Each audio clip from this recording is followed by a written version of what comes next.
adalah orang-orang yang dengan kebal hukum. Kalau merasa punya power, menganiaya, bahkan melakukan selebrasi, artinya pada saat itu tersangka Mario Dandi ini sadar apa yang dia lakukan? Sangat sadar. Termasuk dengan konsekuensinya? Oh, kalau konsekuensi, jadi begini Mbak, kejahatan itu adalah dipelajari. Biasanya mereka mempelajari bagaimana cara menghindari hukuman itu. Nah, untuk saat ini, untuk yang dialami oleh Dandi ini, Dandi merasa bahwa dia akan kebal hukum. Makanya kata-kata yang keluar adalah dengan disaksikan TSK MDS dan Anak Agi posisinya nah, dia masih dalam hal ini dia masih orang tuanya, orang-orang sebentar. Bu Hanifah, sebentar, kita tahan dulu, kita dengarkan apa di rekonstruksi. Silakan dokumentasikan.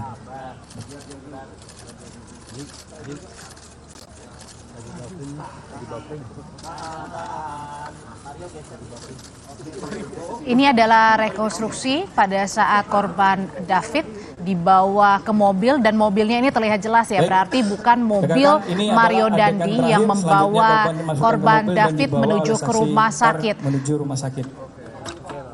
Ya, Bapak masuk. Pada saat korban dimasukkan dengan posisi kaki terlebih dahulu, saksi R membantu menarik dari sisi sebelah kanan. Kita tambahkan.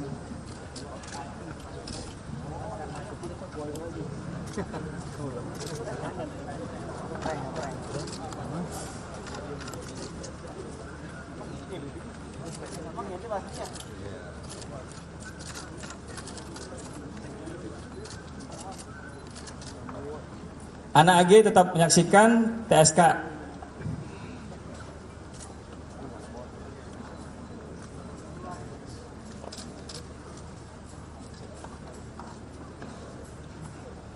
Silakan didokumentasikan.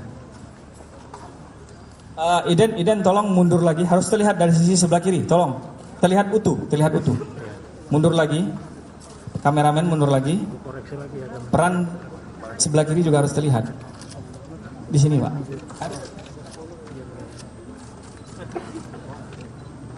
Harus terlihat utuh, termasuk anak AG harus masuk.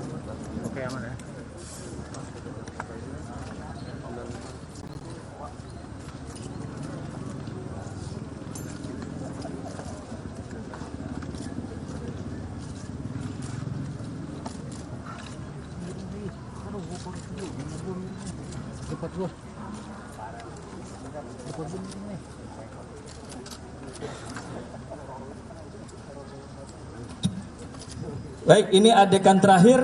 Setelah ini pintu ditutup.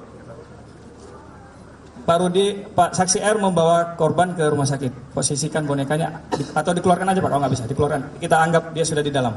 Ya, tutup pintunya.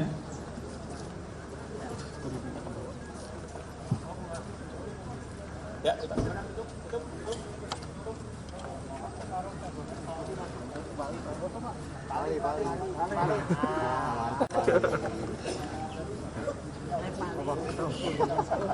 ini kita tambahkan B, momen siapa-siapa saja yang membawa korban pada saat ke rumah sakit pada saat posisi dalam mobil.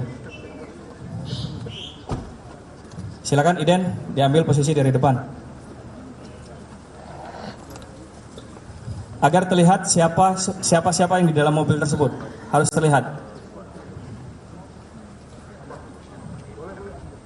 Ya, silakan Iden. Siap. Oke. Ketutupan security Bang, kalau gua ambil. Nah, baru kelihatan. Sip.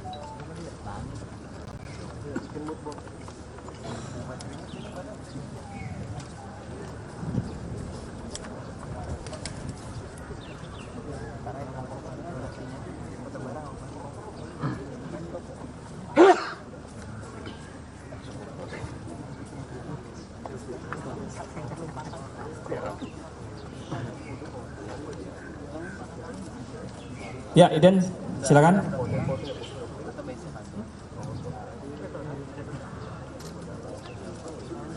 Ya, ini adegan terakhir, kemudian mobil berjalan menuju rumah sakit.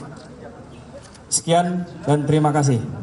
Silakan, tersangka dibawa ke mana? Segera. Siap doorstop. Ini udah adegan terakhir.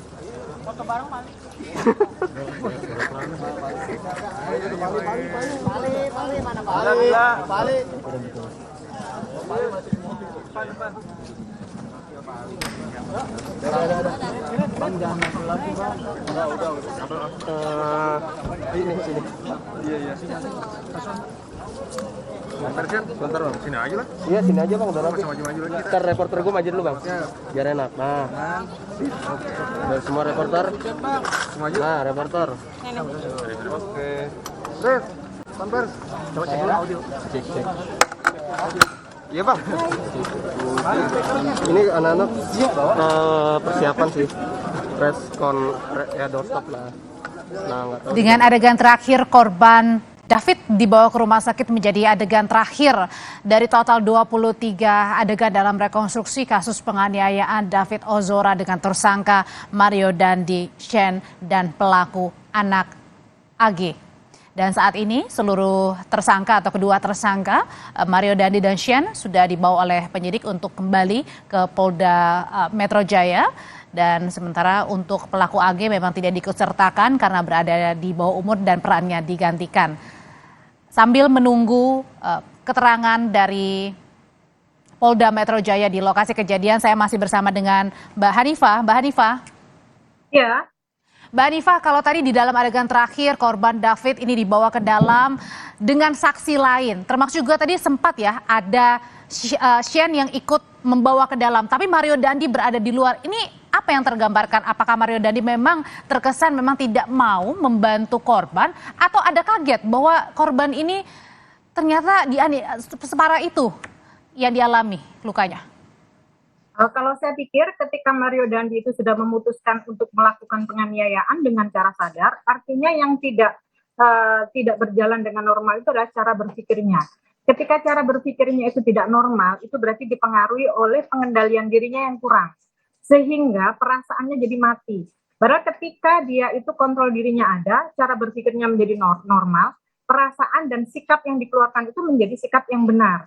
Tapi ketika itu semua tidak terjadi, ketika dia ternyata korban itu mengalami hal seperti itu, rasa marahnya itu masih tersisa sehingga dia tidak akan mau menolong korban. Ada terkesan pembiaran berarti? Melakukan pembiaran dan arogansinya masih ada di situ dan dia masih yakin bahwa apa yang dia lakukan itu akan mendapatkan perlindungan dari orang-orang sekitar yang menurut dia adalah orang-orang yang kuat. Dan disitulah dia juga masih yakin bahwa dia tidak akan terkena hukum. Nampaknya demikian, karena biasanya anak-anak dengan orang tua yang memiliki sumber daya yang berlebihan itu biasanya mereka merasa bahwa hidupnya akan aman-aman saja dan mereka berhak untuk melakukan pelanggaran. Kita bergeser ke Shane. Shane sempat membantu ya, membawa korban masuk ke dalam. Ini mengartikan bahwa? Saya merasa bahwa dia masih mempunyai rasa kasihan. Karena mungkin dia tidak memikirkan atau tidak menyangka sampai separah ini korban menjadi korban pemukulan oleh Dandi. Sehingga ketika melihat korban dengan keparahan seperti itu, mungkin jiwa kemanusiaannya sama jiwa sosialnya itu menjadi tumbuh lagi. Karena sebetulnya orang-orang atau manusia itu sangat mungkin sekali untuk menghilangkan nyawa orang lain. Yang bisa mengendalikan dia adalah cara berpikir dia yang normal dan norma-norma yang ada dalam kehidupannya. Nah, norma kemanusiaannya ini yang tidak ada dalam Dandi, tetapi masih ada dalam Sean. Buktinya ketika Sean ditangkap, Sean juga menunjukkan body language yang berbeda dengan Dandi. Dan sempat melakukan stop ya, penyetopan ya. Oke, Bu Hanifah, nanti saya ke Ibu lagi. Kita akan dengarkan di Reskrim Polda Metro Jaya yang datang ke lokasi kejadian untuk rekonstruksi kasus penganiayaan David Ozora.